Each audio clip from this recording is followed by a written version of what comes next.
కొండపల్లి బొమ్మలు అయితే కనిపించాయి. చాలా బాగున్నాయి ఫ్రెండ్స్. కొండపల్లి బొమ్మలు చాలా అంటే క్యూట్గా కనిపించాయి.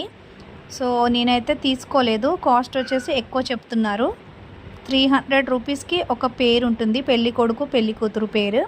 అది నచ్చి నేను అడిగితే ఎక్కువ అని చెప్పారు. సో నేను మళ్ళీ అయితే తీసుకోలేదు. సో నేను వేరే విగ్రహం కూడా అడిగాను, అట్లాంటివి ఇక్కడ లేవని చెప్పారు. బట్ మీరైతే ఒకసారి చూసేయండి. స్ట్రీట్ షాపింగ్ చాలా బాగుంటాయి. ఒకవేళ మీకు కనుక భద్రాచలం వెళ్ళినప్పుడు నచ్చితే కనుక తీసుకోండి. అండ్ వీడియో నచ్చితే లైక్ చేయండి. నా ఛానల్ని ఫస్ట్ టైం చూసిన వాళ్ళు సబ్స్క్రైబ్ చేయండి. Thanks for watching.